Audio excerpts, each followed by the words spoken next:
कि पहले से ही विभा को कपड़े धोने का बड़ा शौक था। कभी नल के नीचे तो कभी तालाब के पास। अरे मेरी नीली वाली लुंगी नहीं दिख रही है। विभा की अम्मा कहाँ रखी है लुंगी? अरे वो तो विभा ने परसों ही धोकर रखी थी आपकी अलमारी में, देखो वहीं होगी। वो ना मैंने आज धो दी, मुझे लगा कि गंदी हो गई होगी। अरे कैसे गंदी हो गई थी, उसे तो मैंने पहना भी नहीं। हे भगवान, इस लड़की के कपड़े धोने की आदत से परेशान हो गया हूँ मैं। जितना तो घर में राशन नहीं आता उससे कहीं ज्यादा डिटर्जेंट पाउडर का खर्चा है। इसकी शादी करवा दो, शादी जाए अपने घर में ही करे काम, फिर चाहे घर के कपड़े धोने हो या पूरे गांव के। हाँ ठीक बोल रही हूँ, देखता हूँ मैं कोई लड़का। वो दिन भी आ जाता है जब विभा को देखने लड़के वाले आ जाते हैं। लड़की मुझे अच्छी लगी।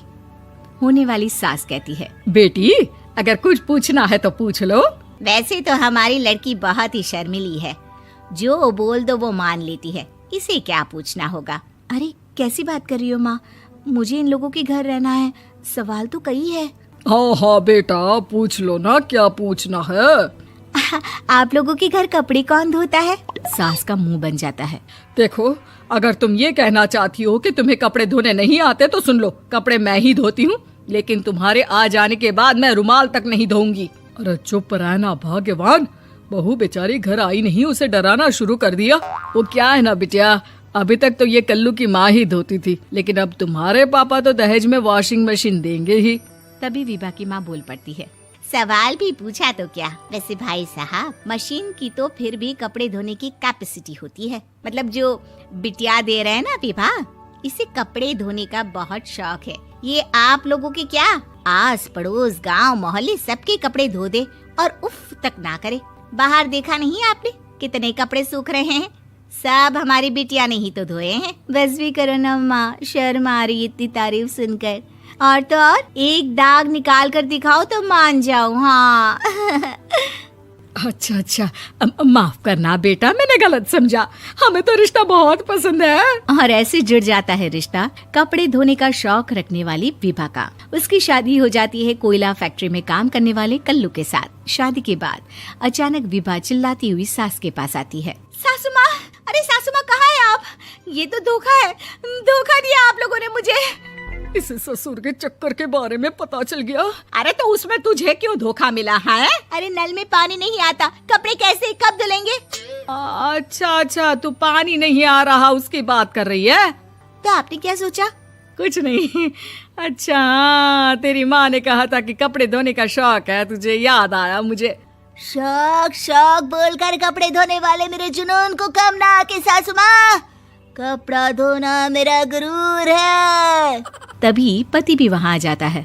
अभी मैंने इसे सनी देओल की फिल्म दिखाई है, उसी के डायलॉग मार रही है माँ। अच्छा सुन, साफ साफ बता रही हूँ, पानी सुबह 4 से 6 और शाम को 10 से 12 आता है, समझी? विभा टाइमिंग सुनकर हैरान हो जाती है। ये क्या भूतों का मोहल्ला है? सुबह 4 बजे उठकर कौन कपड़े धोता है? 4 बजे टंकी में पानी जाता है, फिर सारा दिन धोना ना, किसने मना किया?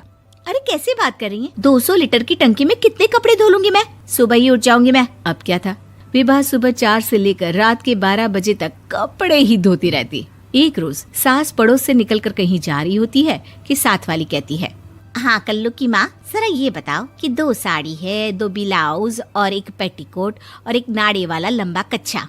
हाँ तो? अरे तो क्या, कितना लोगी धुलाई ये बताओ। धोबन दिख रहे हैं हम क्या? हमारे पति सरकारी नौकरी से अभी रिटायर हुए हैं और बेटा सुपरवाइजर है कोयला फैक्ट्री में। धोबन समझ रखा है हमें?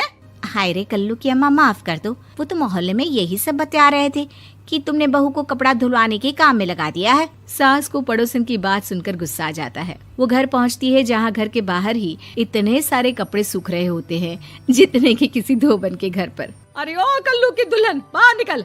माँ जी यहीं आ जाओ, बाथरूम में चादर धो रहे हैं हम। अरे अभी हम धोते हैं, तुमको बाहर निकलो। ये आस पड़ोस वाले बोल रहे हैं कि हम बहू से कपड़े धुलवा कर उसे कपड़ा धोने वाली बना दिए हैं। अरे छोड़ो ना माँ जी, किन लोगों की बातों में आती हो? आस पास के लोगों का तो काम ही होता है कि वो किसी तरह सास बहू को लड़ा दे। बहू सारे घर के कपड़े धोती है, ये क्या कम है? बोलिए। सास को भी लग जाता है कि वो बहू का ये सनकीपन नहीं छुड़वा सकती, इससे अच्छा है कि खुद ही चुप हो जाए। एक रोज सास और बहू मंदिर जाते हैं, जहाँ सास की साड़ी वहाँ खड़ी भीख मांगने वाली से मिलती है। माँ जी क्या बात है, आपकी साड़ी उस भिखारन से कितनी मिल रही है ना? हाँ हाँ, देखो तो दोनों की साड़ी मिल रही है। क्या बात है कल्लू की अम्मा, तुम खुद को तो अफसर की बीवी बताती हो और ऐसी सिंपल सी प्लेन साड़ी पहनकर घूमती हो। सिंपल और प्लेन नहीं है ये साड़ी। तो क्या सोने के धागे से फूल बने हैं? कुछ भी सासू माँ, कुछ भी। हाँ, बने थे इस साड़ी में सोने के धागे से फूल। मेरे पति लेकर आए थे मद्रास से स्पेशली मेरे लिए 10,000 की।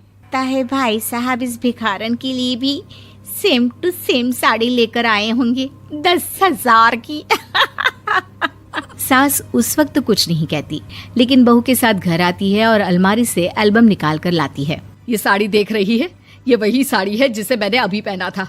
इस साड़ी में ये जो चमकदार फूल दिख रहे हैं ना, ये सोने के धागों से काढ़े गए हैं। लेकिन तू लोकल वॉशिंग मशीन ब्रश से घिस घिस कर सारे फूलों को निकाल कर साड़ी प्लेन कर दी। मुझे माफ कर दीजिए सासू माँ। और तो और, जब मैंने तुझे तेरी गलती के लिए कुछ नहीं कहा, लेकिन तूने तो सबके सामने मेरा मजाक ही बना दिया। क्यों? बहू को समझ में आ जाता है कि अब से उसका कपड़े धोना बंद।